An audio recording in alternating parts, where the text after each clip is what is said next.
кадрлар Ысык көл мейманканасынын абалын таасын көрсөтүп турат. Имаратта эшик терезе калган эмес, дуалдары ар кандай жазууга толгон. Объект 1984 жылы салынган. 1993 жылы архитектуралык эстеликтердин тизмесине киргизилген. Бирок 2007 жылга чейин гана иштеген. Андан соң өзүн актай албай калган. Ал кезде толук реконструкция талап кылынган. Имаратты сактап калуу жана эл аралык талаптарга жооп берген заманбап мейманкана катары иштетүү үчүн инвесторлор менен сүйлөшүүлөр жүргүзүлгөн.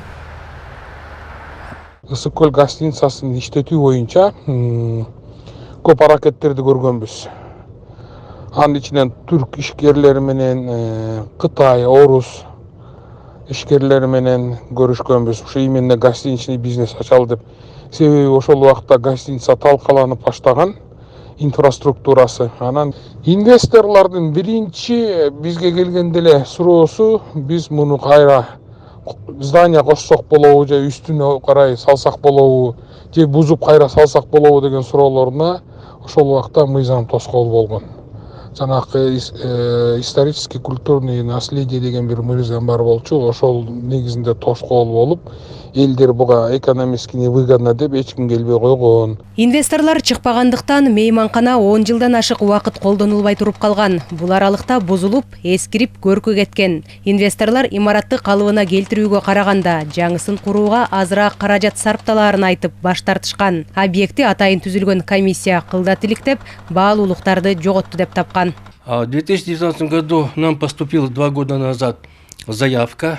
2 жыл мурун президенттин иш башкармалыгы жана мэрия менен бирге Ысык көл мейманканасы боюнча корутунду чыгаруу үчүн арыз түшкөн. Ведомстволор аралык комиссия түзүлгөн. Биз эстеликке кылдат анализ жүргүздүк. Эч нерсе сакталып калбаптыр. Баары бузулуп, ичи тышында. Жаракалар көп эле. Биз объект архитектуралык көркөм баалуулуктарын жоготкондугун айттык. Бул пикирди долбоордун авторлору дагы колдогон. НИП Кыргыз-реставрация подготовили архитектурно-градостроительное заключение. Комиссия Кыргыз реставрация долбоорлоо институтунун архитектура шаар куруу боюнча анализинин корутундусун караган. Архитекторлор союзунун, Кыргызстандын проектировщиктер ассоциациясынын жана долбоордун авторлорунун пикирин, сунуштарын талдаган. Анын негизинде жана имараттын 10 жылдан ашуун убакыт каралбай калгандыгын эске алып, аталган институттун корутундусу менен макул болуп, тарыхый жана маданият эстеликтеринин тизмесине өзгөртүүлөрдү киргизүү мүмкүнчүлүгү жөнүндө чечим кабыл алынган. Имарат кароосуз калган учурда эч кимдин деле ага көңүлү бурулган эмес. Бирок аны бузуу башталганы ар кандай ойлор айтыла баштады. Социалдык тармактарда да кызуу талкуу жараткандары бар. Айрымдары башка өлкөлөрдөгү эски имараттарды бузуп, ордуна жаңы заманбап объекттерди салган мисалдарды айтууда. Муну туура кадам катары кубаттагандар менен катар, кээ бирлер каршы экенин билдирип, кайрылуу жасоодо. Адахам Адумаровдун мамлекеттик, саясий же коомдук ишмердүүлүгүндө бир да жолу аталган мейманкананы оңдоо боюнча демилге көтөргөнүн эстей албайбыз. Бул долбоорду куруу үчүн чет өлкөлүк инвесторлорду тартуу боюнча маселе күн тартибинде жок. Саясатчы ар бир актуалдуу темадан чуу жараткысы келгендей сезим калтырат. Ысык көл мейманканасынын ордуна мамлекеттик маанидеги жаңы административдик комплекс курулат. Мындай чечим каражаттарды рационалдуу пайдалануу жана унаа жолдорун бошотуп, калаанын эстетикалык көрүнүшүн жакшыртуу үчүн кабыл алынган. Бул тууралуу президенттин иш башкармалыгы маалымдады. 2007 жылдан бери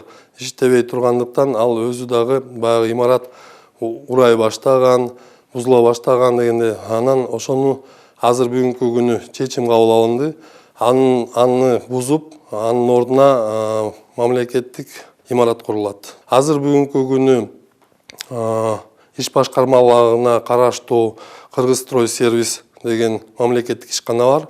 Ошол бузуу жумуштарын ошол ишканабыз алып барып атат. Дээрлик бардык мамлекеттик мекемелердин имараттары өткөн кылымдын 50-чү жылдарында курулган. Ар убак оңдоп түзөөгө муктаж. Анын үстүнө өлкөнүн эгемен тарыхында мамлекеттик маанидеги бир дагы административдик объект курулган эмес. Ушул жагдайлар дагы эске алынган. Эми курулуш иштерин жакында эле түзүлгөн социалдык, экономикалык жана административдик объекттерди куруу, реконструкциялоо боюнча мамлекеттик дирекция жүргүзөт. Ал президенттин иш башкармасына караштуу. Жазгүл Сейдахматова, Бакыт Кыязов, ЛТР, Бишкек.